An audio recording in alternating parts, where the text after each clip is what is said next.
Blessed are those who hear the word of God and keep it. லூக்கா 11:28.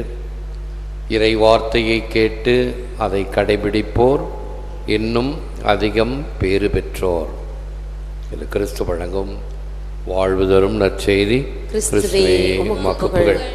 இயேசுவில் அன்பானவர்களே, அன்பார்ந்த சகோதர சகோதரர்களே, அன்பார்ந்த தொலைக்காட்சி விசுவாசிகளே, அன்பார்ந்த பிள்ளைகளே, whoever does the will of God, he is my brother and sister and mother.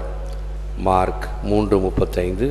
கடவுளின் திருவுளத்தை நிறைவேற்றுபவரே என் சகோதரரும் சகோதரியும் தாயும் ஆவார். இயேசுமா காவியத்திலிருந்து அருமையான வார்த்தைகள். தன் பாசமும் கூட தனி உடைமை அல்ல, பொது உடைமை என்னும் பிரஞை பிசகாமல் பேசியது. தந்தையின் திருப்பணியை முந்திச் செய்யும் ஆடவரெல்லாம் என் உடன் பிறப்பு, மகளிரெல்லாம் என் தாய் ஆவர் என்றார். தந்தையின் திருப்பணியை முந்திச் செய்யும் ஆடவரெல்லாம் என் உடன் பிறப்பு, மகளிரெல்லாம் என் தாய் ஆவார். இறை தந்தையின் விருப்பத்தை ஏற்று செயல்படக்கூடியவர்களாக இருத்தல் வேண்டும். என்னுடைய விருப்பம் அல்ல. விம்சன் ஃபிரான்சிஸ் என்ற ஒரு அனானிம் சில ஒரு 2 வார்த்தைகள் சேர்ந்து ஆங்கிலத்தில் இருக்கிறது. நிறைய வார்த்தைகள் இது போல். அதில் ஒன்று விம்சன் ஃபிரான்சிஸ். என்னுடைய விருப்பம், என்னுடைய வெறுப்பு, எனக்கு இது பிடிக்கும், இது பிடிக்காது. பிடிக்கும் பிடிக்காது என்பது அல்ல. பாகக்காய் எனக்கு பிடிக்காது, அது கசக்கும், அது அல்ல. பாகக்காய் உடலுக்கு நல்லது, கசந்தாலும் அதை சாப்பிடுவேன். அதுதான் ஒரு குறிக்கோள், ஒரு நியதியாக இருக்க வேண்டுமே தவிர பாகக்காய் கசக்கும், அது எனக்கு பிடிக்காது, அந்த சுவை எனக்கு தேவையில்லை. சின்ன பிள்ளைகள் சொல்லலாம். ஆனால் பெரியவர்கள் இந்த கசப்பை நான் ஏற்றுக்கொள்ள வேண்டும், ஏனென்றால் என் உடலுக்கு நல்லது என்பதை சொல்லுவதுதான் உண்மையான நியதி. அப்படித்தான் இறை தந்தையினுடைய நியதிகள் இருக்கும். ஒருவேளை என்னுடைய விருப்பு வெறுப்புக்கு தகுந்தாற்போல் அது அமைந்திருக்காது. பல சமயங்களில் நாம் நம்முடைய விருப்பு வெறுப்புக்கு இறை தந்தையினுடைய விருப்பத்தை கொண்டு வந்து கட்டி போட்டு ஒரு கட்டத்துக்குள் அடக்க விரும்புகிறோம். சரியல்ல. நாம் இறைவனுடைய சித்தத்திற்குள் போக வேண்டும். இதைத்தான் ஒரு ஞானியிடம் ஒருவன் போனான். நான் இறை சிந்தையில் நிறைந்தவனாக இருக்க வேண்டும், என்ன சொல்லுகிறீர்கள் என்று கேட்கும்பொழுது ஒரு சல்லடையை கொடுத்து இதை தண்ணீரால் நிரப்பு அப்படின்னு சொன்னார். இவனுக்கு ஒன்றும் புரியல. இந்த சல்லடையில் எப்படி தண்ணீரை நிரப்புறது? தண்ணியை ஊற்றினா சல்லடையில் தண்ணியெல்லாம் போயிடுச்சு. ஊற்றி பார்க்குறான், தண்ணீரை நிரப்ப முடியவில்லை. குருக்கிட்ட போய் சொன்னால், ஐயா நீங்கள் இந்த சல்லடையை தண்ணீர் நிரப்ப சொன்னீங்க, முடியலையே.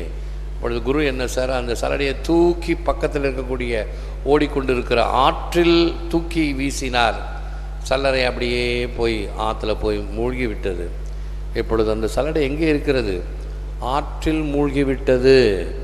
அதுபோன்று உன்னுடைய சிந்தனையை இறை ஆற்றில், இறை ஆண்மையில், இறை சிந்தையில் மூழ்கி இருந்தால்தான் உண்மையான அந்த ஆன்மீகம் என்று சொன்னார். தந்தையின் திருப்பணியை முந்திச் செய்யும் ஆடவரெல்லாம் என் உடனிருப்பு, மகளிரெல்லாம் என் தாய் ஆவார். Mary had borne Christ more happily in her heart than in her flesh. Mystery card.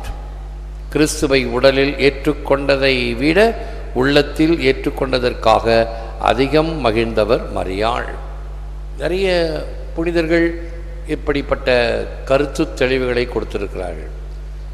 தன்னுடைய உதரத்தில் சுமப்பதை விட அதற்கு முன்னதாக இயேசுவை தன் உள்ளத்தில் சுமந்தவர் மரியாள். என்ன அருமையான வார்த்தைகள். தேவதாயை பற்றி கொஞ்சம் ஸ்லாக்கனிங். தேவதாய் எல்லாம் அந்த கத்தோலிக்க மக்கள் எல்லாம் ஆகா ஓகோன்னு கும்பிடுறாங்களேன்னு சொல்றவங்களுக்கு இந்த வார்த்தைகளுக்கு என்ன சொல்லுவார்கள்? உதரத்தில் இயேசுவை சுமந்ததை விட உள்ளத்தில் சுமந்தவர் இறை வார்த்தையை கேட்டு அதன்படி அவளுடைய சிந்தை இருந்ததினால்தான் இந்த சிற்றறிவு பேரறிவை ஏற்றுக்கொண்டது. உங்களை என்னையும் போல இருந்தா இது நடக்காதுப்பா, இது கதைக்கு ஆகாது, நான் ஒத்துக்கொள்ள மாட்டேன், அப்படிப்பட்ட எனக்கு தேவையில்லை, அப்படிப்பட்ட ஒரு ரிஸ்க் எனக்கு தேவையில்லை, என்னுடைய நற்பெயர் எனக்கு முக்கியம், என்னுடைய பெயரை களங்கப்படுத்த விரும்பவில்லை, நான் ஒத்துக்கொள்ள மாட்டேன் என்று கழுவி நழுவி இருப்போம். பேரறிவை சிற்றறிவு ஏற்றுக்கொண்டது. எப்பொழுது? அந்த இறை வார்த்தை உள்ளத்தில் நிறைந்திருந்ததினால்தான், இறைவனுடைய அருளை நிறைவாக பெற்றிருந்ததினால்தான். அருள் நிறைய பெற்றவரே, அருள் நிறைந்தவரே, அருள் நிறைந்த மரியே, அருள் நிறைந்ததினால் அந்த பூரணத்தை பெற்றவர், மகிமையை பெற்றவர். எனவே இறை சித்தத்தை ஏற்றுக்கொள்ளக்கூடிய பக்குவத்தை பெற்றவர். ஆகவே உள்ளத்தில் முதலில் இறை வார்த்தை, அதன் பிறகுதான் உதரத்தில் இறை வார்த்தை மனு உருவானது. முழந்தால் இருப்போம், செபிப்போம். Lord Jesus, my heart is restless until it rests in you. Help me to live in your presence and in the knowledge of your great love for me. May I seek to please you in all that I do, say and think. அன்பரே, நம்பிக்கை வழியாக எம்மிடம் கோயில் கொள்க. அன்பு மட்டுமே M வாழ்வின் ஆணிவேராகவும் அடித்தளமாகவும் அமைந்திட துணை புரிக. இறைமக்கள் அனைவரோடும் நாங்களும் சேர்ந்து குறைவற்ற கிறிஸ்துவனுடைய அன்பின் அகலம், நீளம், ஆழம், உயரம் என்னவென்று உணர்ந்திட வேண்டும். அறிவுக்கு எட்டாத இந்த அன்பை அறிந்து கொள்ளும் ஆற்றல் எமக்கு எய்திடட்டும். அதன் வழியாக இறைவா, முழு நிறைவையும் எமக்கு தாரும். வல்லமையோடு எம்மில் செயல்படுபவரே, நாங்கள் வேண்டுவதற்கும் நினைப்பதற்கும் மேலாக எல்லாவற்றையும் செய்யக்கூடியவரான இறைவா, எம் மீட்பர் இயேசு கிறிஸ்து வழியாக தலைமுறை தலைமுறையாக என்றென்றும் உமக்கு மாட்சி உரித்தாகுக. எல்லாம் வல்லவரே, நல்லவரே, உம்மை போற்றுகிறோம், புகழ்கிறோம், நன்றி கூறுகின்றோம், ஆராதிக்கின்றோம். தேவரீதாமே, இந்த நற்கருணையிலே எமக்காக விற்றிருக்கின்றீர். உமக்கு நன்றி, துதி, தோத்திரம், புகழ், மகிமை உண்டாவதாக. உம்மை எவ்வாறு தன் உதரத்தில் சுமப்பதற்கு முன்னால் உள்ளத்தில் சுமந்த உம் தாயை போல நாங்களும் உம்முடைய வார்த்தைகளை, உம்முடைய வழிகளை, உம்முடைய சித்தத்தை முழுமையாக ஏற்றுக்கொள்ளக்கூடிய வகையில் எங்கள் வாழ்வை உமக்கு அர்ப்பணிக்கின்றோம். எங்கள் சிந்தனை, சொல், செயல் அனைத்தையும் உம்மிடம் தருகிறோம். இந்த மாதத்தில் நற்செய்தி அறிவிப்புக்காக உழைப்பவர்கள், செயல்படுபவர்கள், இவர்களுக்கு எங்களுடைய செபத்தின் வழியாக அவர்களுக்கு உறுதுணையாக இருக்க விரும்புகிறோம், பக்கபலமாக இருக்க விரும்புகிறோம், ஆன்மீக துணையாக இருக்க விரும்புகிறோம். மேலும் அவர்கள் பணியிலே நாங்களும் எம்மை ஈடுபடுத்தக்கூடிய வகையில் ஏதாவது ஒரு வகையில் உதவி செய்ய செய்திருளும். எங்கள் அகக்கண்களை திறந்திருளும். இதனால் இந்த மாதத்தில் பல வகைகளிலே உம்முடைய அருள் உலகெங்கும், உம்முடைய நற்செய்தி எல்லா மக்களுக்கும் சென்றடைய எங்களால் ஆன முயற்சிகளை செய்வோமாக. எங்களுக்கு வேண்டிய ஞான வெளிச்சத்தை தந்திருளும். நாங்களும் எங்கள் பிள்ளைகளும் உமது அருளை, ஆசிரை, உமது சித்தத்தை ஏற்றுக்கொள்ளக்கூடியவர்களாக, அதற்கே முதலிடமும் முக்கியத்துவமும் கொடுப்பவர்களாக இருக்கச் செய்திருளும்.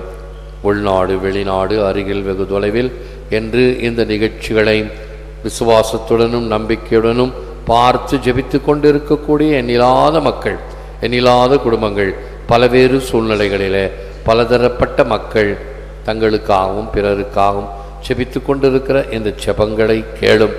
மிக குறிப்பாக வயதானவர்கள், நோயாளிகள், இன்னும் கஷ்டப்பட்டு கொண்டிருப்பவர்கள், துன்பமும் வேதனையும் அனுபவித்து கொண்டிருப்பவர்கள், பல வகையிலே எம்மிடம் செபிக்க வேண்டும் என்று கேட்ட ஏராளமான மக்கள், அவர்களை எல்லாம் இப்பொழுது உம்முடைய திருப்பாதத்தில் சமர்ப்பிக்கின்றோம். இந்த பீடத்திலே அர்ப்பணம் செய்துகின்றோம்.